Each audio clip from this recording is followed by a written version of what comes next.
नमस्कार, बिहार मिथिला न्यूज में आपका स्वागत है। मैं हूं मनोज।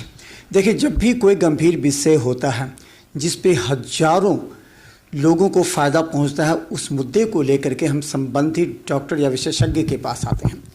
आज हम आपको बता दें, पूरे देश में अगर 3 से 5% गर्भवती महिलाओं की अगर मौत होती है तो उसके पीछे जागरूकता की कमी होती है। अचानक किसी गर्भवती महिला को अचानक ज़रूरत पड़ता है तो वो कहाँ जाए, ये सबसे बड़ा सवाल होता है। उसके बाद गर्भवती महिलाओं को पहले क्या प्रिकॉशन होना चाहिए। हमारे साथ गायनेकोलॉजिस्ट हैं डॉक्टर प्रियंका सराफ जी, आपका स्वागत है। जी नमस्कार, मैं डॉक्टर प्रियंका भारती सराफ, मैं कंसल्टेंट गायनेकोलॉजिस्ट हूँ एसएन सराफ हॉस्पिटल में। अच्छा, एक महिलाओं से जुड़ा हुआ ये कहते हैं, अशिक्षा ज़्यादा महिलाओं में होती है और वो सही तरीके से इस बात को फाइंड आउट नहीं करती है कि जो उसका जो डेट होता है उससे पहले 6 महीना पहले किस तरह प्रिकॉशन होना चाहिए। तो ये तमाम बातों की किस तरह जानकारी होनी चाहिए, क्या करे एक गर्भवती महिला। जी सबसे पहले मैं तो बहुत शुक्रगुजार हूँ आप लोगों की कि आपने मुझे मौका दिया कि मैं अपनी बात लोगों तक पहुँचा सकूँ। पहली बात कि प्रेगनेंसी की तैयारी प्रेगनेंसी से पहले होनी चाहिए। जब आप कंसीव नहीं कर रहे हैं उस समय से आपकी तैयारी होनी चाहिए कि अगर आप कंसीव करना चाह रहे हैं तो आप अपने हेल्थ का कैसे ध्यान रखें। अगर आपको कोई बीमारी है, मतलब डायबिटीज़ है या बीपी का प्रॉब्लम है या अलग थायराइड है या अलग कई बीमारियां होती है या पहला प्रेगनेंसी आपका ख़राब हो गया हो या कोई ऐसी चीज़ हुई हो आपके साथ, तो हम उसकी तैयारी पहले ही कर लें।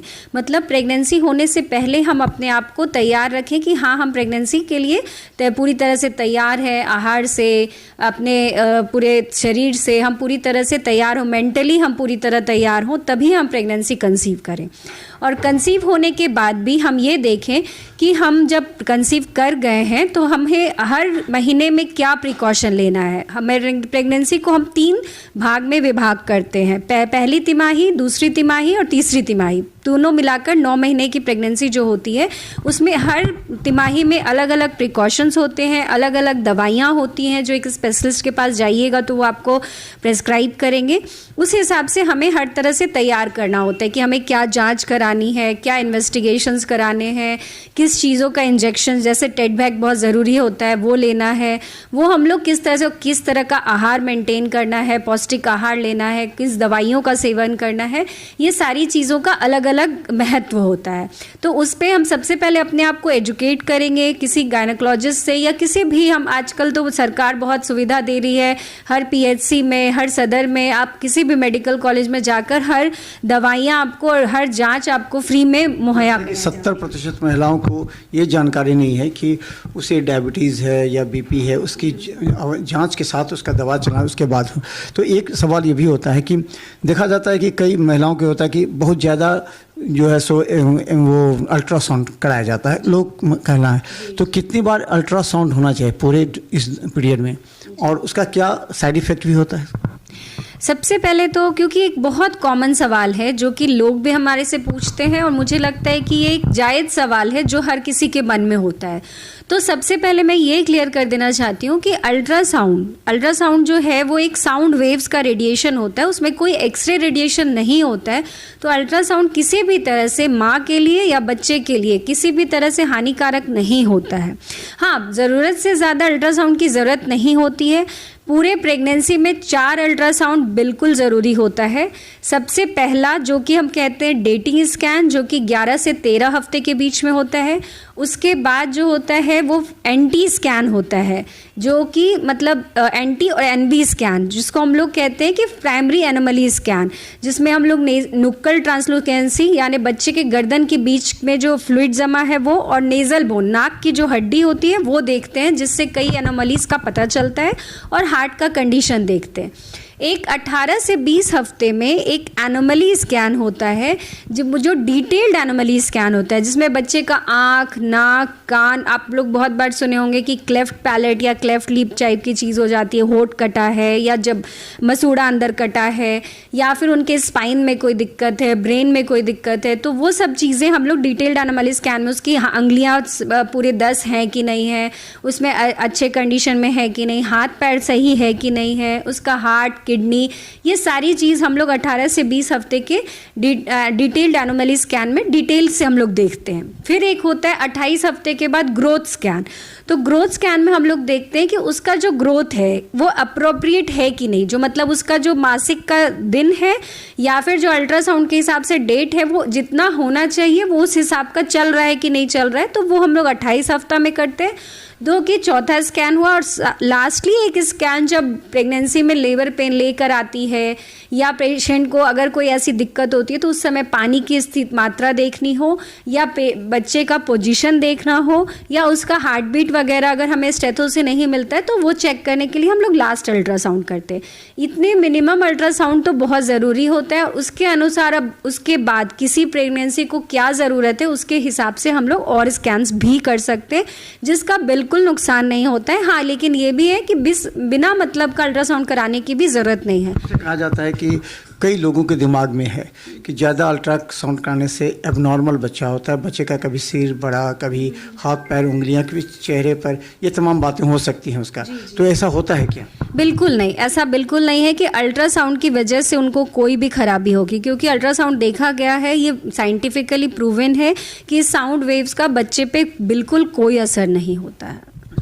एक और भी सवाल आता है कि जो दवा का डोज है, देखा जाए जो महिलाएं होती गांव में इलाज करा लिए, कहीं पर कोई दवा दे दिया, पेन हुआ, पेन का तो पेन किलर लगातार खाती भी रहती हैं, तो दवा का जो अनलिमिटेड डोज है उससे क्या नुकसान पहुंचता है गर्भवती महिला बच्चों को? बिल्कुल नुकसान पहुंचता है। ये तो मैं बताऊंगी कि प्रेगनेंसी में दवा कोई भी खाएं तो बिना स्पेशलिस्ट के कंसल्टेशन के कोई दवा ना खाएं, और अगर आप कोई दवा खा भी रहे हैं तो बिना स्पेशलिस्ट के बताए हुए, क्योंकि हम लोग दवा को 5 कैटेगरी में डिवाइड किया गया है in pregnancy, A, B, C, D और एक्स वाली ड्रग तो हम लोग बिल्कुल कॉन्ट्राइंडिकेटेड होती है, वो बिल्कुल नहीं यूज़ करना होता है। हम सिर्फ कैटेगरी A या कैटेगरी B ड्रग्स ही प्रेगनेंसी में यूज़ करते हैं जिसमें कुछ कॉमन बीमारियां हैं। प्रेगनेंसी में बीमारियां नहीं कहेंगे, वो कुछ कॉमन सिम्टम्स हैं जैसे नोजिया वॉमिटिंग होना या फिर जी मचलाना, गैस एसिडिटी की प्रॉब्लम होना या हल्का पेट में दर्द होना या फिर कॉन्स्टिपेशन होना। इन सब कुछ चीज़ों के लिए जो नॉर्मल चीज़ें हैं वो दवाइयाँ कुछ प्रेस्क्राइब्ड हैं, सिर्फ वही दवाइयाँ हम चलाते हैं और वो भी एक मिनिमम डोज में। जितना चाहें आप दवा को अवॉइड करें। एक मल्टीविटामिन्स या मल्टी मिनरल्स हम लोग प्रेगनेंसी में चलाते हैं, बस उतनी ही दवाइयाँ ज़रूरी होती हैं। फिर अगर किसी को प्रेगनेंसी में ज़रूरत है कि अगर डायबिटीज़ हो गया तो कौन सी चीनी की दवा चलेगी, बीपी हो गया तो कौन सी बीपी की दवा चलेगी, तो ये आप बिना स्पेशलिस्ट के कंसिडरेशन के दवा न लें, क्योंकि दवा हर समय ही प्रेगनेंसी में इफ़ेक्ट करती है। वो अपना डोज उसका प्रॉपर होना चाहिए और उसका सही दवा देंगे तभी वो असर करेगी, नहीं तो कोई भी दवा बच्चे पे गलत असर कर सकती है। एक सवाल और भी है कि अगर मान के चलिए कि जो पूरे जो पीरियड होता है उस पीरियड में कौन कौन सी बीमारियां हो सकती हैं गर्भवती महिलाओं को? जी बिल्कुल, पहले के जो फर्स्ट 3 ट्राइमेस्टर हैं उसमें हम लोग मेनली 3 बीमारियों के लिए चिंतित रहते हैं। अगर पहले से महिला को बीपी की बीमारी हो या फिर कोई चीनी की बीमारी हो या फिर थायराइड की बीमारी हो, ये 3 बीमारी उसको पहले से भी हो सकती है। उसके अलावा कई ऐसी बीमारियां हैं जो ड्यूरिंग प्रेगनेंसी भी डेवलप करती हैं, जैसे प्रेगनेंसी में भी डायबिटीज़ होने का ज़्यादा चांसेस होता है, बीपी बढ़ने का ज़्यादा चांसेस होता है, थायराइड भी होने के ज़्यादा चांसेस होते हैं, क्योंकि हार्मोनल जो चेंजेस होते हैं उसके अनुसार ये सब चीज़ें जो हैं वो बढ़ती हैं बॉडी में, जिसके कारण ये हो सकता है। या फिर कई ऐसे कारण होते हैं जिसमें बच्चे का ग्रोथ नहीं हो पाता है या बच्चे को हम लोग प्रॉपरली ग्रोथ नहीं कर पाता है, तो जिसके कारण कई ऐसी बीमारियां, या अबॉर्शन हो गया, बीच में मिसकैरेज हो गया, तो वो कई ऐसी बीमारियां हैं जो हो सकती हैं। तो वो हम लोग जो रूटीन इन्वेस्टिगेशंस होता है उसमें हम बेसिक चीज़ों को पता कर सकते हैं, विशेषज्ञ बताते रहते हैं। अच्छा, एक सवाल ये भी होता है कि कहा जाए कि 7th मंथ में अगर बच्चे का प्री मैच्योर बर्थ होता है तो वो बच्चा, कई महिलाओं का वो बच्चा आगे सक्सेस नहीं करेगा या फिर कई तरह की बीमारियां हो सकती है, क्या ऐसा होता है क्या प्री मैच्योर बर्थ? हाँ, प्री मेच्योर बर्थ, क्योंकि भगवान ने अगर 9 महीने दिए हैं तो वो कुछ सोच समझ के दिए हैं, क्योंकि पूरे बॉडी का जो डेवलपमेंट होता है, हम लोग बोलते हैं कि लास्ट में स्किन डेवलप करता है या लास्ट में उसका ब्रेन डेवलप करता है। बहुत सारी चीज़ें ऐसी होती, लंग जो होता है, जो सबसे लास्ट में जाके जब बच्चा निकल के रोता है तब उसका लंग जो है वो पूरी तरह से खुल के काम करता है। तो वो अगर 7 महीने में बच्चा हो रहा है तो वो कहीं ना कहीं बच्चे के लिए नुकसानदायी होता है। लेकिन आज तकनीक इतनी आगे जा चुकी है, निकू की सुविधा है, कई ऐसी दवाइयाँ, सर्फेक्टेंट और कई ऐसी मेडिसिन आ चुकी हैं जिससे हम 7 महीने के भी बच्चे को बचाने में सक्षम है और बहुत बच्चों में हम सक्सेसफुल हुए भी हैं।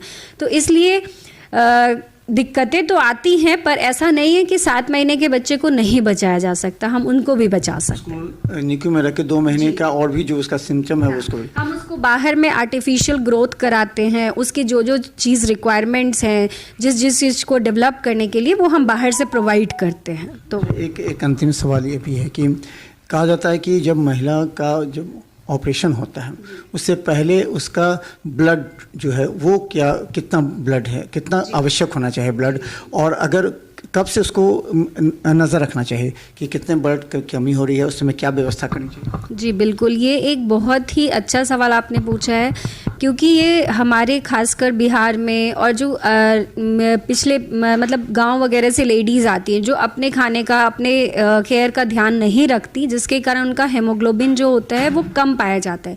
हमारे यहाँ अगर 10 महिला एक दिन में दिखा रही हूँ तो उसमें से 8 महिलाएं जो हैं वो अनीमिया की शिकार होती है। अनीमिया मतलब खून की कमी होने का।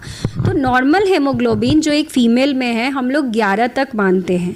अगर 11 से वो 8 तक है तो वो माइल्ड अनीमिया है, 7 से 8 के बीच में है तो मॉडरेट अनीमिया है, और अगर 6 से भी कम हो गया तो वो सीवियर अनीमिया के कैटेगरी में आता है। तो उसकी जांच हम लोग शुरू में ही करते हैं, जब फर्स्ट विजिट में महिला आती हैं तो उसका हेमोग्लोबिन का जांच होता है। तो अगर वो पहले डिटेक्ट हो जाता है तो हम उसे दवा या सुई के द्वारा हम उसे बढ़ा सकते हैं। लेकिन अगर वो लेट ट्राइमेस्टर में आती है, जस्ट डिलीवरी के टाइम से थोड़ा पहले आती हैं, तो फिर हमें ब्लड चढ़ाने की भी ज़रूरत पड़ सकती है, जो कि आजकल ब्लड बैंक्स में अवेलेबल होते हैं। पर हम ये कहेंगे कि ब्लड बैंक में ब्लड चढ़ाने के भी अपने कई सारे साइड इफ़ेक्ट्स होते हैं। तो हम पहले से ही अपना ध्यान रखें, ड्यूरिंग प्रेगनेंसी तो रखें ही, प्रेगनेंसी कंसीव करने के पहले भी अगर वो थोड़ा अपने खाने पीने का ध्यान रखें तो उनको ब्लड की ज़रूरत नहीं होगी। तो इसलिए अपने खाने पीने का ध्यान रखें, अपने आप को नॉर्मल जो आप खाना खाते हैं लेकिन उसमें पूरी कार्बोहाइड्रेट, प्रोटीन और फैट की मात्रा अगर आप अच्छे से लेते हैं तो आपको ये सब चीज़ें प्रॉब्लम नहीं हो सकती हैं। अंतिम में क्या कहना चाहेंगे? ठंड भी है तो एक गर्भवती महिलाओं को किस तरह का अभी से प्रिकॉशन रखना चाहिए? जी, सबसे पहले तो हमें ठंड में से बचने के लिए पूरे जब भी घर से बाहर निकलें तो अपने आप को पूरी तरह से ढक कर निकलें और अपने खाने पीने का स्पेशली ध्यान रखें, पौष्टिक आहार लें, गर्म खाना खाएं, बहुत ठंडा खाना न खाएं और समय समय पे अपना जांच कराते रहें। बहुत शीतलहरी वाली जो ठंड होती है उसमें आप घर से बाहर न निकलें, अपने घर में ही रूम को और अपने वातावरण को गर्म करके रखें और उसी में अपने आप को अच्छे से मैनेज करें और अपना केयर करें, और बीच बीच में अपने गायनेकोलॉजिस्ट से या फिर आपके बगल में जो भी सुविधाएं हैं आप उनसे मिलते रहें। एक अंतिम सवाल जो कि कई महिलाओं का भी है कि बॉडी मूवमेंट, कोई कहते हैं कि सीढ़ी पर मत चढ़ो, कोई कहते हैं कि ज़्यादा लेबर मत करो, ज़्यादा मेहनत कर, घर का काम मत करो, कई तरह के ज़्यादा घूमो मत, इस तरह का किस पीरियड के हिसाब से उसको शरीर से कम लेना चाहिए शरीर को?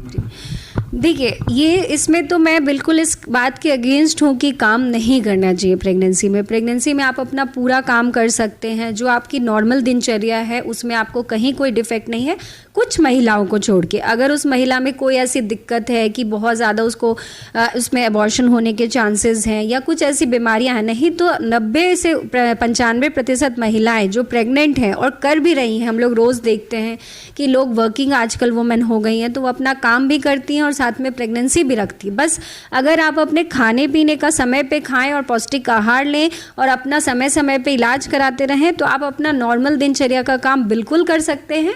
हाँ, बहुत हेवी वर्क नहीं करना है, जैसे बहुत भारी सामान उठाना या बहुत देर तक खड़े रहना या बहुत किसी चीज़ को बहुत देर तक करना या मेहनत वाला काम बहुत ज़्यादा नहीं करना। पर जो आजकल नॉर्मल डेली वर्क्स होते हैं कि अपना सीढ़ी चढ़ना या फिर अपना घर का काम करना, खाना वगैरह बनाना, तो वो सब काम आराम से महिलाएं कर सकती हैं, उसमें बिल्कुल दिक्कत नहीं आती है। वो दिक्कत तभी आती है जब उनको कोई बीमारी हो या फिर वो अपना सही से ध्यान न रख रही हो, क्योंकि अगर आप अपने शरीर से काम कर रहे हैं तो उस तरह का आपको उसको पोषण भी देना पड़ेगा।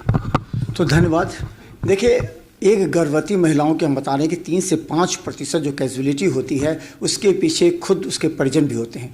आपको फर्स्ट डे से ही अलर्ट होना पड़ेगा, एक विशेषज्ञ के संपर्क में रहना पड़ेगा। जैसे डॉक्टर प्रियंका ने कहा कि आपको समय समय पर जांच करानी पड़ेगी, जांच के हिसाब से जो आपको बीमारी है उस बीमारी का दवा भी खाते रहना पड़ेगा। दूसरा कि अल्ट्रासाउंड का कोई साइड इफ़ेक्ट नहीं होता है, ये बात नोट कर लें। ज़्यादा दवा भी नहीं खाना है, अपने मन से दवा नहीं खाना है, आप डॉक्टर विशेषज्ञ के हिसाब से ही दवा खा सकती हैं। इसके अलावा जो महत्वपूर्ण बात यह है कि आप शरीर से जो भी काम है, फंक्शन है, जो काम करती हैं डेली रूटीन, वो आप कर सकती हैं। और सबसे महत्वपूर्ण बात कि आपको डॉक्टर के संपर्क में रहना है और शुरू से ही खान पीन अपने जो दवा है वो मेंटेन करना, ताकि आपका जो ब्लड है, हीमोग्लोबिन है, वो कम ना हो, क्योंकि बाद में आपके लिए मुसीबत का सबब बनता है। तो देखते रहिए बिहार मित्र न्यूज़, क्योंकि हम हर मेडिकल ट्रीटमेंट से संबंधित सभी आम मरीजों को जागरूक करने का प्रयास करते हैं। नीचे स्क्रीन पर जो नंबर चल रहा है, आप हम उस पर सलाह ले सकते हैं। धन्यवाद।